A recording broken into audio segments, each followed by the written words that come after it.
함께 기도드리겠습니다. 사랑과 은혜가 풍성하신 하나님 아버지, 추운 날씨 속에서도 저희를 지켜주시고 변함없는 자비로 이끄시는 주님의 은혜를 감사드립니다. 거룩한 주일 예배의 자리로 나오게 하시니 진심으로 감사드립니다. 신령과 진정으로 드려지는 예배를 받아주시옵소서. 지난 한 주간의 삶을 돌아보며 말씀대로 살지 못하고 기도의 자리보다 세상의 일을 택했던 우리의 연약함을 용서하여 주옵소서. 말과 생각과 행동에서 주님의 사랑을 드러내지 못했던 죄들을 용서하여 주시고 주의 보혈로 깨끗이 씻어 주옵소서. 하나님 아버지, 의심 많은 도마처럼 하나님의 동행하심을 순간순간 의심하는 저희들을 불쌍히 여기시고 반석 같은 믿음의 사람들이 되게 하옵소서. 말씀을 깨닫는 은혜를 주옵시고 저희의 삶이 예수님을 닮아가기를 원하오니 성품과 인격이 날마다 새로워지게 하옵소서. 예수님의 향기를 풍기는 성도들 다 되게 하옵소서. 하나님, 가족을 잃은 슬픔을 겪은 주의 자녀들과 함께 하사 주님께서 위로하여 주시고 힘을 주옵소서. 우리 성화교회를 축복하옵소서. 성도들 가정과 일터에 평안을 주옵시고 자녀들에게 지혜와 명철을 더하여 주시고 앞길을 형통케 하옵소서. 이 나라와 이 민족을 축복하옵소서. 정의와 공의가 펼쳐지며 모든 지도자들이 지혜와 분별력을 가지고 나라를 올바르게 통치하게 하옵소서. 북한 땅에도 자유를 주시고 마음껏 찬양하며 예배할 수 있는 곳이 되도록 역사하여 주옵소서. 이 시간 말씀 전하실 목사님 영육간의 강건함을 허락하시고 큰 능력 주시어 온 성도가 그 말씀으로 위로를 얻고 세상을 이기는 힘을 얻도록 축복하여 주옵소서. 은혜가 풍성하신 예수님 이름으로 기도드립니다. 아멘. 그리스도인이 된다는 것은 건짐을 받는 거죠. 죄와 사망에서 구원을 얻은 것입니다. 예를 들면 이런 거죠. 어떤 사람이 물에 한번 빠졌는데 누가 건져 주었습니다. 그럼 내가 죽을 뻔했는데 살았구나. 근데 우리는 이런 걸 기독교라고 다 말하지 않습니다. 저도 어릴 때 그런 적이 있습니다. 제대로 수영을 배우지는 않았고 수영이 이런 것이구나 조금 이제 배웠을 초기였는데 저기 비가 많이 내렸고 용암 앞쪽에 있는 흐르는 곳에 오래간만에 이제 물이 좀 있었던 거죠. 그래서 수영을 좀 했는데 예전에도 한 말씀드린 것 같아요. 물길을 거슬러 이 방죽이 좀 갇혀 있어서 거기서 좀 안전했는데 좀 내가 수영을 하나 이런 생각이 들어서 물살이 있는 곳으로 이렇게 나갔다가 이제 떠내려 가기 시작한 거예요. 그러면 그냥 강가니까 지혜가 있는 사람이면 물살을 거스리지 말고 밑으로 내려오면서 얕은 기소로 이렇게 가면 되는데 모르니까 겁이 나니까 계속 앞으로 이렇게 가져요? 안 가져요? 안 가지게 힘만 점점 빠지는 거죠. 어떤 분이 뛰어내려서 저를 잡지는 않고 요리요리 가라 하고 저에게 물길을 알려줘서 제가 안전하게 이제 돌아왔습니다. 근데 이제 여러분 생각을 해보세요. 내가 그때 죽을 뻔했어. 근데 내가 살아났지. 하고 매번 거기만 가는 거예요. 매년 기념하고 매년 찾아가고 매달 내가 거기서 죽을 뻔했어. 근데 내가 살았지. 근데 기독교는 그런 게 아닙니다. 주님께서 우리를 죄와 사망에서 건져주셨죠. 그리고 나서 너 자유야 라고 하는 것으로 그치지 않고 우리와 함께 어떤 일을 도모하자는 거예요. 그리스도인들은 그거를 배워가는 게 대단히 어렵습니다. 왜냐하면 세상이 우리를 평가하는 평가가 있어요. 전국에서 전라북도에서 살고 있는 전라도 사투리 쓰는 사람들,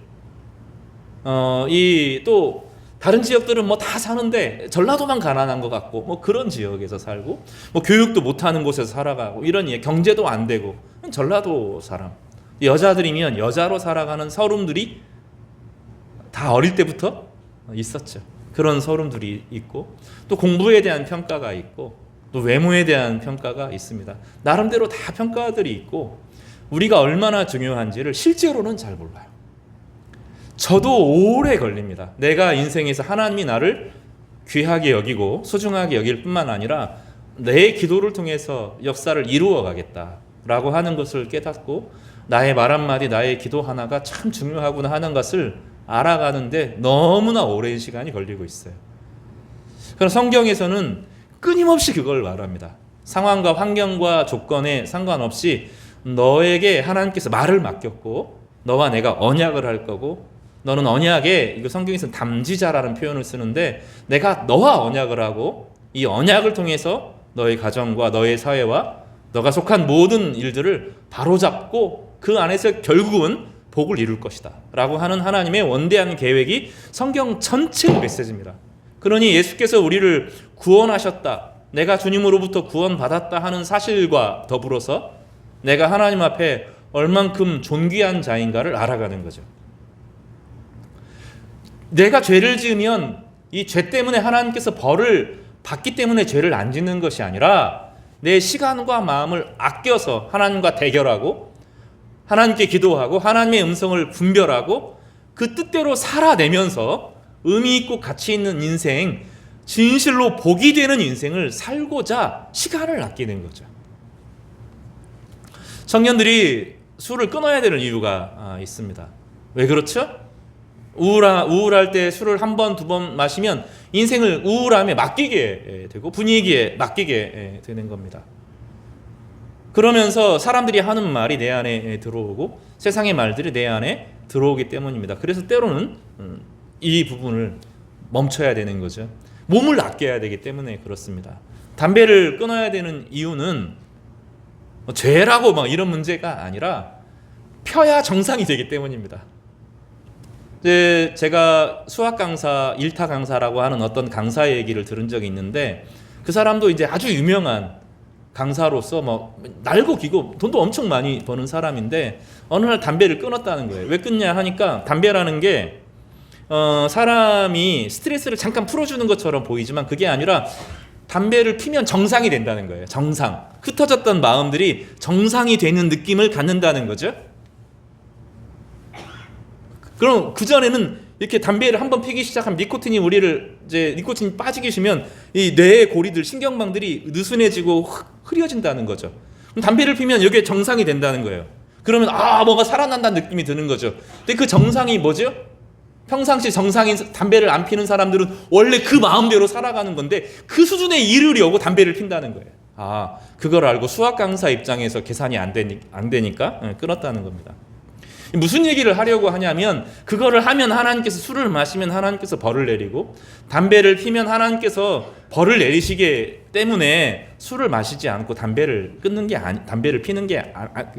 아니라 나의 인생을 가꾸어 나가야 된다는 거예요. 하나님이 나를 내 말과 내 삶과 하나님을 배워가고 하나님을 알아가고 하나님 앞에 기도하고 하나님의 응답을 듣고 하면서 품어나가는, 이 시대를 짊어나가는 어마어마한 역할을 나에게 맡겼다는 거예요. 이게 안오하다요. 영화 중에 그런 영화가 있습니다. 외계인이, 영화예요, 영화. 진짜 그런 게 아니라 외계인이 지구가 어떤 존재인가를 알기를 원하는 거죠. 그래서 한 사람을 딱 찍습니다. 아주 평범하고 보통인 사람이 어떤 위기 상황에서 어떤 행동을 하느냐, 이런 행동을 가지고 딱 꼽아서 요 한 사람의 행동을 보고 지구를 멸망시킬까 말까를 결정한다는 영화가 있어요. 근데 그 영화는 우스꽝스럽지만 실제로 우리 자신의 가치에 대해서 우리가 그만큼 알아야 된다는 겁니다. 내가 하는 행동, 내가 하는 말이 되게 중요하다는 거죠. 대통령의 말 한마디, 행동, 제스처, 이 하나가 국가의 운영을 막 확 움직이잖아요. 어떤 대통령이 되기 때문에 그 사람은 그래서 자기가 중요한 것을 알면 말을 조심하고 행동을 조심할 겁니다. 그렇지 않아요? 내가 중요한 걸 아니까, 자신의 무게를 아니까. 근데 우리는 우리 자신의 무게를 몰라요. 하나님이 우리를 어떤 존재로 대하시는지를 몰라요. 이것을 언약의 당사자로 우리를 세우셨다는 것을 몰라요. 예수 그리스도 안에서 하나님께서 우리를 새로운 피조물로 삼으셨는데 그 새로운 피조물이 하나님께서 나를 구원하셨으니 감사합니다, 이걸로 끝이지 않는다고요. 하나님이 우리의 말과 우리의 행동과 우리의 기도를 통하여 세상을 움직이기로 결정하고 그것을 우리에게 맡기셨다는 거예요. 성경 전체가 그 얘기를 하는 겁니다. 창세기 우리 지난번 청년부와도 같이 이야기했는데 창세기에서는 이집트 파라오가 제일 중요해요.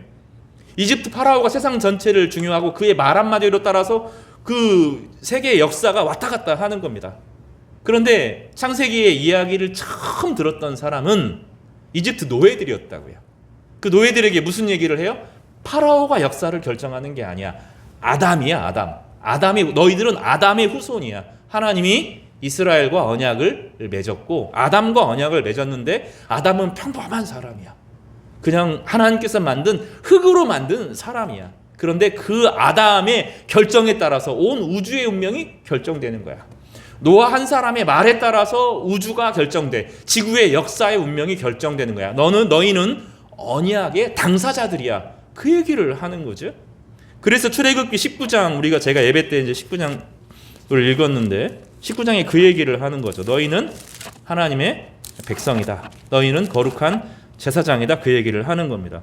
우리 출애굽기 19장 5절과 6절을 같이 읽어보겠습니다. 시작. 세계가 다 내게 속하였나니 너희가 내 말을 잘 듣고 내 언약을 지키면 너희는 모든 민족 중에서 내 소유가 되겠고 너희가 내게 대하여 제사장 나라가 되며 거룩한 백성이 되리라. 너는 이 말을 이스라엘 자손에게 전할지니라. 여기 보면 세계가 다 내게 속하는데 너는 내 말을 들어야 된다는 거예요. 여기서 내 말을 들으라고 하는 것은 파라오의 얘기가 아니라 세상이 너희들에게 하는 얘기가 아니라 너 주변에 너를 흔들어대는 세상의 이야기가 아니라 내 말을 들어야 되는 거야. 내 말. 하나님이 너희들과 언약을 맺었고 너와 내가 너의 말을 통해서 세상을 움직여 가게 할 것이다. 이것을 제사장이라는 말로 바꿔서 말하는 겁니다. 믿겨지지 않을 겁니다. 내 말과 내 행동을 따라서 하나님이 나에게 깨우쳐 주시는 말을 따라서 내 가족이 움직여지고 세상이 움직여진다라고 하는 것이 잘 와닿지 않을 거예요. 그러나 하나님은 그 계획을 가지고 우리를 이 땅에 만드셨고 그저 찬양하고 경배하면서 하나님을 찬양해야 될 이유가 많지만 주께서 우리를 십자가에서 구원하시는 것을 하루 종일 생각하고 죽을 때까지 그것만 생각하고 내가 죽을 뻔했는데 내가 죄에 있었는데 주께서 나를 구원하셔서 나 행복해. 그게 아니라는 거죠. 그것을 넘어서서 이제는 하나님의 언약의 당사자로서 왕처럼 살라는 거예요. 여기서 왕 같은 제사장인 것은 왕 같다는 게 왕이고 제사장이라는 뜻이에요. 파라오가 왕이 아니라 바로가 왕이 아니라 너희가 왕이고 너희가 제사장이다. 그 뜻입니다. 왕 같은 제사장은 왕이고 제사장이다. 그런 뜻이죠. 이 존귀함 자신이 얼마나 중요한 줄 잘 알았던 사람 중에 한 명이 오늘 본문에 있는 느헤미야입니다. 느헤미야는 자기가 얼마나 중요한 줄 알았어요. 하나님께서 자기를 어떻게 대하시는 줄 알았어요. 그리고 자신의 삶의 무게가 무엇인지를 알았습니다. 그래서 주변의 사람들이 자기를 두렵게 할 때, 주변의 사람들이 자기를 유혹할 때 자기를 지킬 수가 있었던 것입니다. 오늘 말씀을 통해서 여러분에게 이 존귀함이 회복되기를 주님의 이름으로 축복합니다.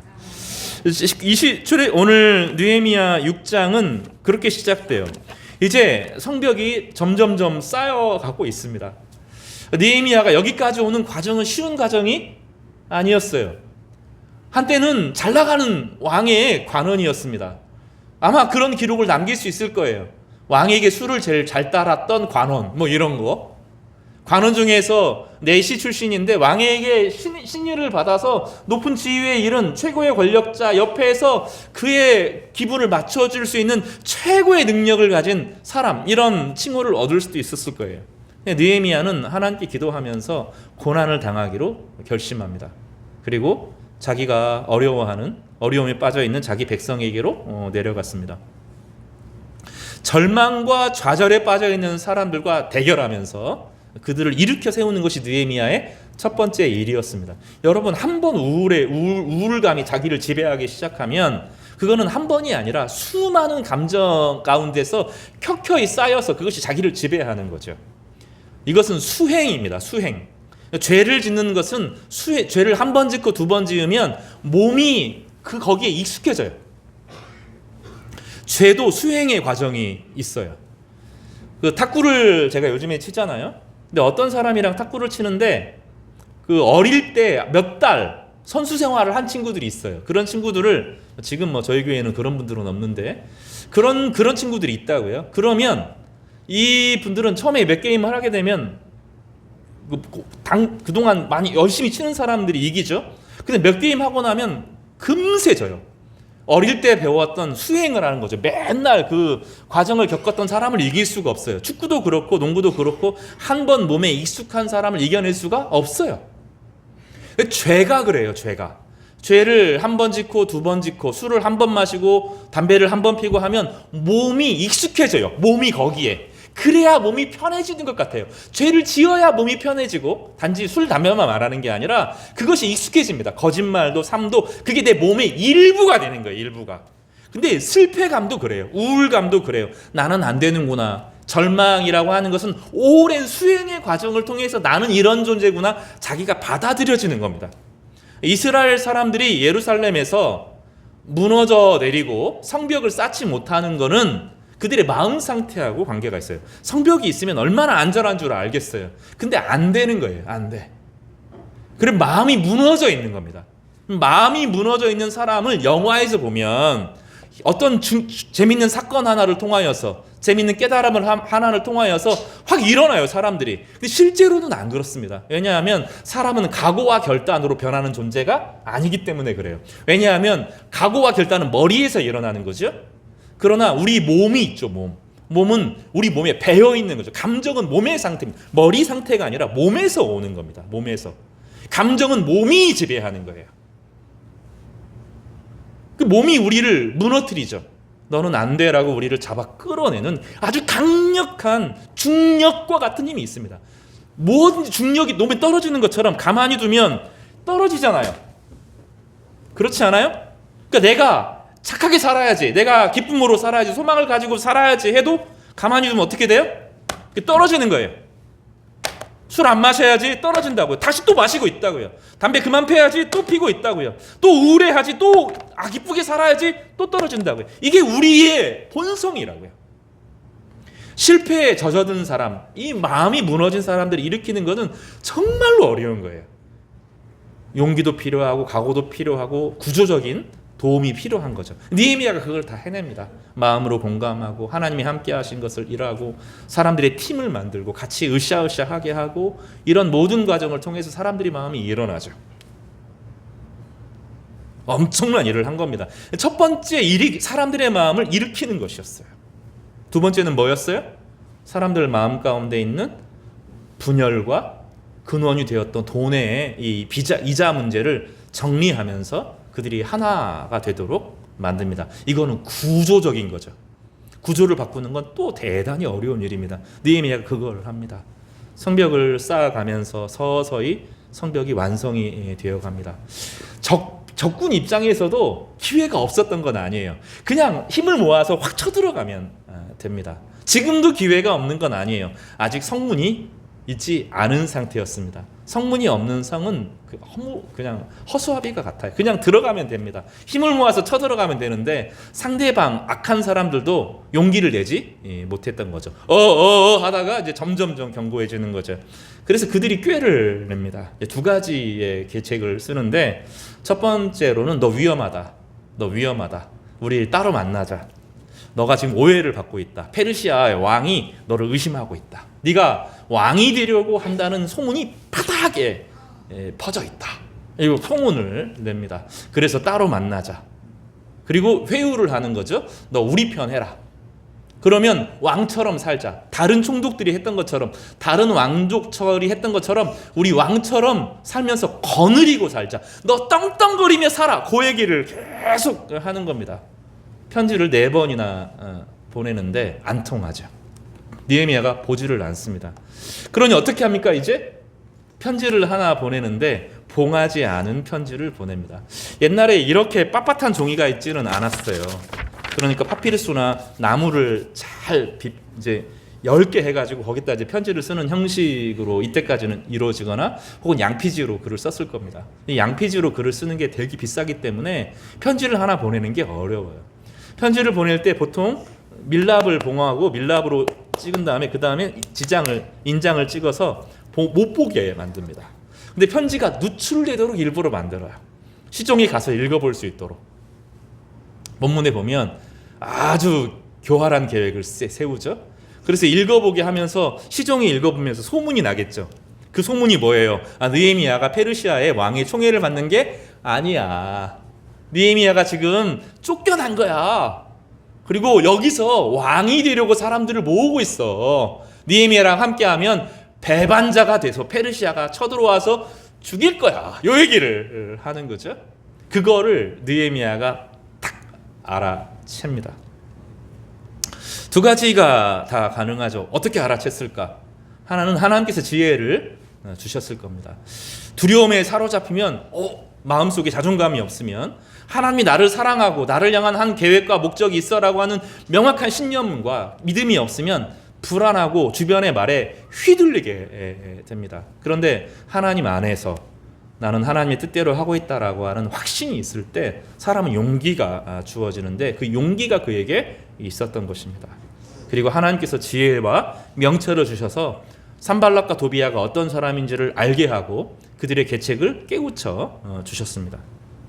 그리고 세 번째는 무엇이죠? 그의 인생의 깊은 경험입니다. 여러 번 이야기하지만 느헤미야를 만만하게 보면 안 됩니다. 왕궁에서 살아남은 사람입니다.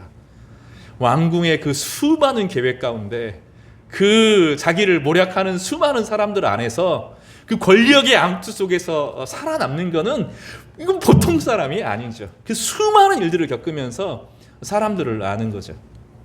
하나님께서 우리를 그렇게 빚어가십니다. 젊은이가 명철을 가지고 일을 행할 수도 있지만 어떤 경우는 실패를 통해서만 배우는 것들이 있어요.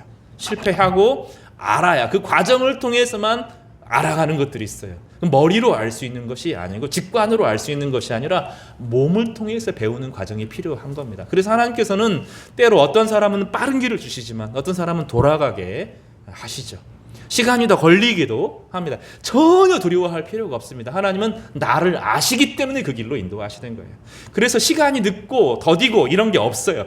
하나님은 가장 그 사람에게 맞는 길을 예비하여 주시는 거죠. 그래서 느헤미야의 그 왕궁에서의 그 혹독한 눈칫밥 먹고 살아갔던 이 시간이 이때 결정적인 힘이 됩니다. 다 알아요, 다. 왕궁에서 모든 정보를 다 들었어요. 산발락과 도비야가 어떤 사람인지, 지금 나라의 국정이 어떻게 운영되고 있는지, 이스라엘의 사정은 어떤지, 이 아라비아의 사정은 어떤지, 거기에 누가 있는지 다 들어서 알아요. 경험을 통해서 다 압니다. 그러니까 이 느헤미야가 이 모든 하나님 주신 지혜, 그리고 그가 살아왔던 삶의 경륜을 통하여서, 그리고 하나님 주신 자존감과 담대함을 통하여서 꿰뚫어 보는 거죠. 성도 여러분, 이런 지혜와 은혜가 있기를 바랍니다. 하나님이 우리에게 어려움을 주시는 것도 다 그 과정을 위해서 그래요. 중요한 것은 두려워하지 않는 겁니다.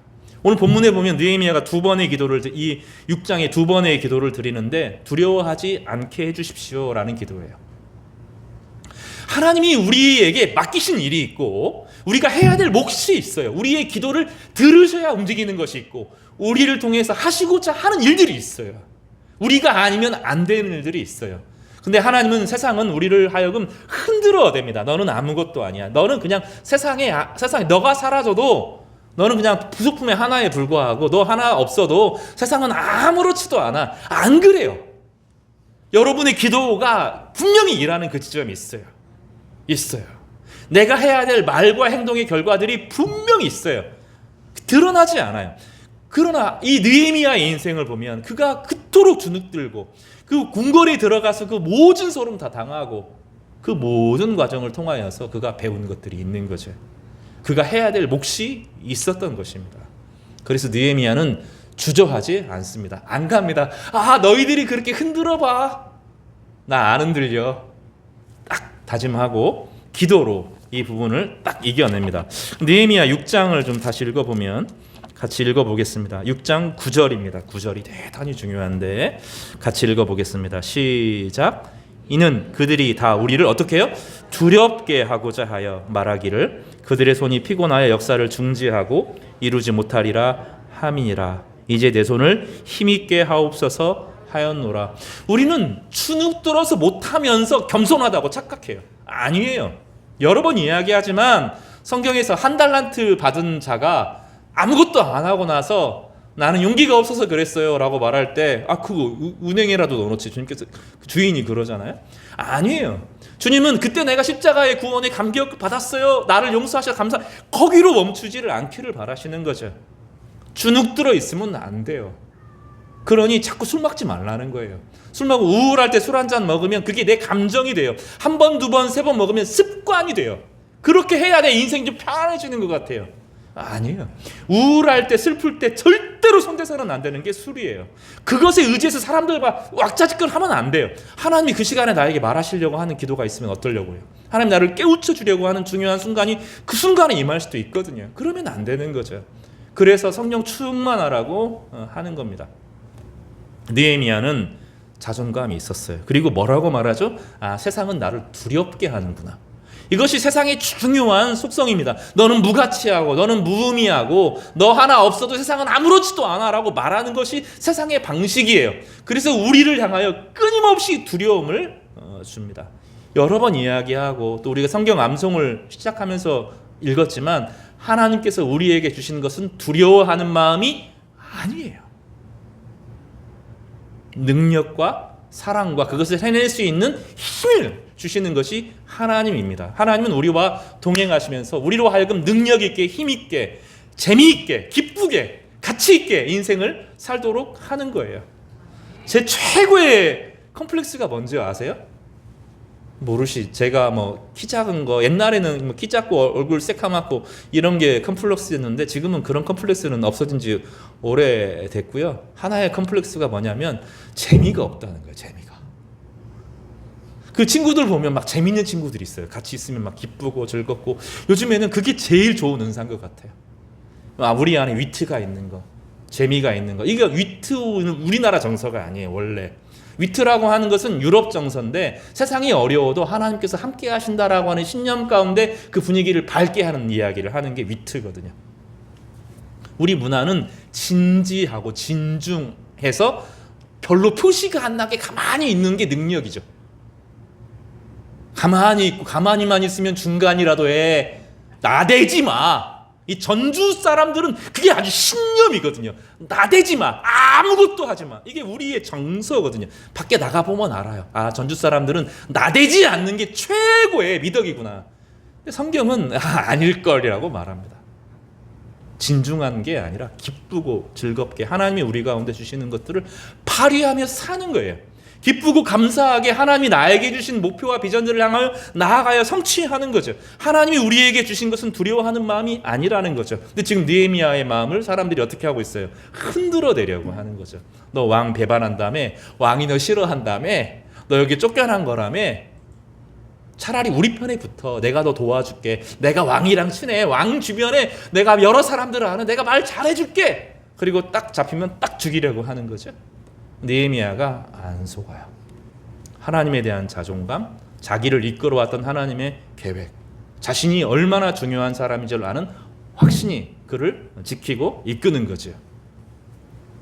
우리가 실망하고 좌절하고 무너질 때 십자가는 우리가 언제든지 돌아갈 수 있는 하나님의 은혜입니다. 아무리 실망하고 아무리 무겁고 아무리 괴로워도 십자가에서 예수님께서 흘리신 피만큼 무거울 수 없기 때문에 우리가 어떤 죄가 있어도 그냥 주님 앞에 다 내려놓고 하나님 잘못했습니다. 진심으로 고백하면 주님께서 우리를 용서하시고 새 길을 열어주셔요. 근데 거기에 머물면 안 돼요. 다시 또 가는 거예요. 다시 하나님이 원하시는 것이 무엇인가, 기뻐하시는 것이 무엇인가. 인생을 돌아보면서 주변에 내가 도울 사람이 누구 있는가, 내 은사를 발휘해서 어떻게 하면 이 시대의 빛이 될까, 세상을 행복하게 만들 수 있을까 기도하고 또 움직이다 보면 하나님께서 우리를 그렇게 이끌어 가셔요. 그리고 우리가 뭐가 문제죠? 다시 우리 가운데 두려움이 덮치는 거죠. 죄가 들어오면, 유혹이 들어오면, 사람이 흔들면 다시 우리 가운데 두려움이 들어오는 겁니다. 그래서 느헤미야가 기도합니다. 내가 이거는 해낼 수 있어, 이게 아니고 하나님께 기도합니다. 그래서 이 구절이 대단히 의미가 있는 거죠. 나 이 정도는 내가 꿰뚫어 봐, 알아, 아무 문제 아니야, 이게 아니라 꿰뚫어 보고 알고 하나님께서 훈련시키셨지만 여전히 하나님께서 나에게 힘과 지혜를 주시도록 간구합니다. 사랑하는 우리 전주성화교회 성도 여러분, 두려워하지 마시기를 바랍니다. 하나님께서 여러분에게 새 힘을 주실 것입니다. 간구하는 자에게 하나님의 능력을 베풀어 주시기를 주님의 이름으로 소망합니다. 10절에서부터 14절에서는 느헤미야가 꿈쩍을 안 하니까 이제 또 다른 거짓말을 합니다. 이제는 선지자들을 세워요. 말 잘하는 사람들, 선지자들을 세워서 느헤미야에게 이제 슬쩍슬쩍 이야기를 흘립니다. 10절을 읽어보면 그 후에 무드다벨의 손자 들라야의 아들 스마야가 자기에게 잠깐 오는 거죠.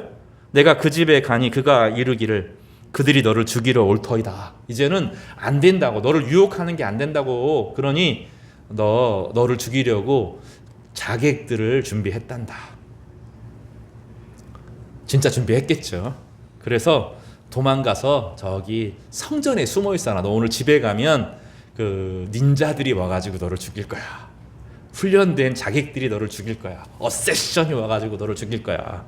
그러니 너 거기서 도망가서 성전으로 들어가. 성전에서 숨어 있어. 성전 외소가 이제 성전인데 지성소는 아니고 이제 성소를 외소라고 부릅니다.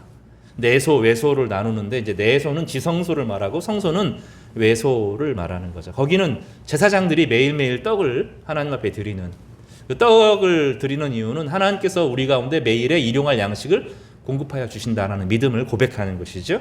이게 이제 떡을 드리는, 진설병을 드리는 곳이 바로 이 외소입니다. 거기로 들어가면 사람들이 못 오고 너 거기 있는지 모르고, 거기 성전이니까 사람들이 너를, 거룩한 곳이니까 너를 침범하지 못할 거야. 이렇게 이야기하죠. 느헤미야가 12절에 11절에 보면 누가 외소에 들어가서 생명을 보존하겠느냐? 나는 들어가지 않겠다. 무슨 얘기예요? 나는 제사장이 아니야. 성전은 제사장만 들어가. 거기 들어가면 안 돼. 하나님 앞에 불경할 뿐만 아니라 사람들이 나의 의도를 해칠 거야. 나의 안전을 위해서 그거 할 수 없어 라고 손을 딱 긋습니다. 느헤미야가 자신의 안전을 지키기 위해서 성전을 이용하지 않겠다라고 선언하는 거죠. 대단히 의미 있는 선언입니다. 종교도 신앙생활과 정치가 얽혀서는 안 돼요. 이게 되게 중요한 요소입니다. 하나님의 말씀을 따라서 이건 아니다고 말할 수 있겠지만 정치의 힘을 빌어서 자기의 이득권을 취하는 것은 안 됩니다. 12절에 깨달아요. 그는 하나님께서 보내신 바가 아니구나. 하나님께서 보낸 사람이라면 성전에 들어가서 숨으라고 할 리가 없다. 이 가짜 선지자구나. 딱 꿰뚫어 보았습니다.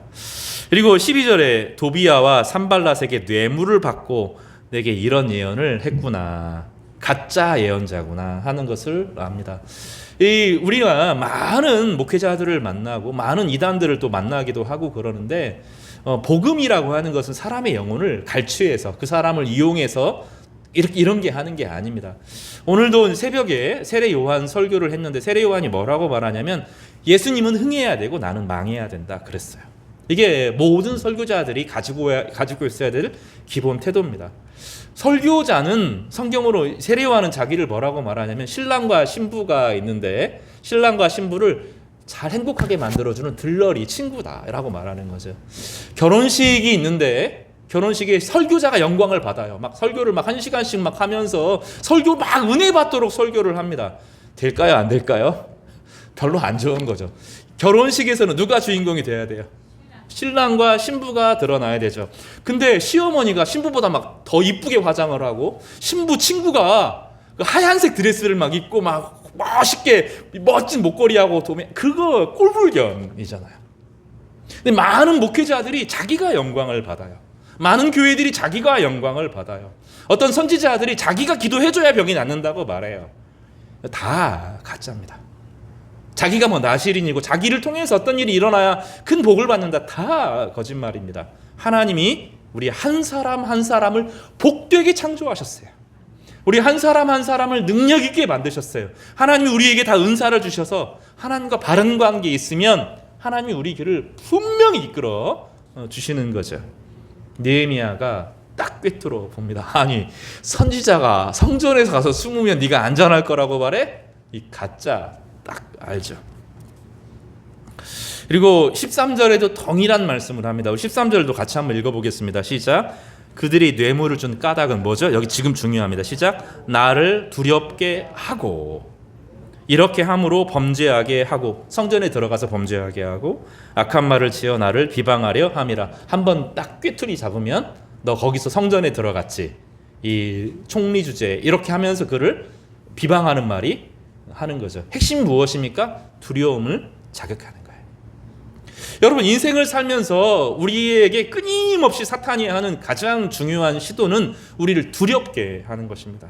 너의 인생은 무가치해? 너의 인생은 아무것도 아니야. 너는 안 될 거야. 하지마. 네가 무슨, 이런 얘기를 하는 거죠. 근데 하나님은 우리로 하여금 일을 이루시게 하셔요. 시간이 걸리지만 일을 이루게 하십니다. 우리를 이 땅에 주신 은사와 목적이 있어요. 때로는 하나님께서 즉각적으로 이루실 수도 있지만, 어떤 일은 돌아가게 하시고, 어떤 일은 시간을 걸리게 하시고, 우리를 성장시키는 과정들이 있습니다. 중요한 것은 내가 하나님께 부름받은 사람이라는 것을 기억하는 거예요. 우리는 느헤미야만이 아니라 예수 그리스도 안에서 새로운 피조물로 지음받았습니다. 사도 베드로는 우리를 향하여 너희들은 왕이고 제사장이라고 하는 출애굽기 19장 이야기를 다시 자기가 이야기를 하면서 우리 모두가 하나님의 거룩한 왕으로 부름받았고 거룩한 제사장으로 부름받았다고 선언하고 있습니다. 하나님 우리를 여러분이 생각하는 것보다 훨씬 중요하게 여기십니다. 이거를 받아들이는 데까지 오랜 시간이 걸릴 거예요. 내 말이, 내 행동이, 내 삶이 하나님 보시기에 너무 중요하다. 이거를 받아들이고 하나님이 내 말을 들으신다. 하나님이 나를 중요한 그 일의 파트너로 생각하신다. 그 일의 적임자로 나를 세우셨다. 지금 내가 책임져야 될 것도 있고 다음에 시간이 지나서 내가 책임질 순간들을 만날 것이다. 내가 만나는 사람들이 어떻게 변할지 몰라요. 내가 그때 친절을 베풀었던 사람들이, 내가 미소를 지었던 사람들이, 내가 용돈 조금 찔러줬던 그 사람들이 나중에 어떤 모습으로 세상에 변화가 일어날지 우리는 알지 못합니다. 그러나 분명한 것은 하나님 우리를 이 땅에 세우시고 이 땅에 언약의 주체들로 만드셔서 하나님이 여러분 한 사람 한 사람과 언약을 통하여서 역사를 이루어 가신 것입니다. 느헤미야는 이거를 너무너무 잘 알았던 사람입니다. 그저 왕궁에서 성공하는 사람이 아니라 하나님 나라 안에서 자기의 백성을 돌보는 사람으로 용기를 내고 움직였을 때 하나님은 느헤미야를 너무 기뻐하셨고 그의 모든 기도를 들으셨고 그를 보호하고 그의 미래의 길을 예비하셨습니다. 뿐만 아니라 그 품 안에 있는 모든 사람들이 잘하게 하시고 성장하게 하시고 역사의 주관, 역사를 책임지는 사람으로 만들어 가셨던 것입니다. 저는 여러분을 대할 때 그런 시선으로 봅니다. 여러분 한 사람 한 사람, 청년들, 청소년들, 어린아이들, 한 영혼 한 영혼들이 어떻게 변할지 기대감을 가지고 바라봅니다. 네, 분명한 것은 제가 보는 기대보다 하나님이 여러분을 대하는 것이 훨씬 의미 있고 또 훨씬 여러분을 중요하게 생각할 것입니다. 여러분을 겸손하시지만 동시에 과소평가하지 마시기 바랍니다. 하나님 우리를 얼마나 귀하게 여기시는지 깊이 성령을 통하여 깨달아 가시고 하나님의 은혜 안에서 하나님의 뜻을 이루어 가시는 여러분 주님의 성도들이 되시기를 주님의 이름으로 축복합니다.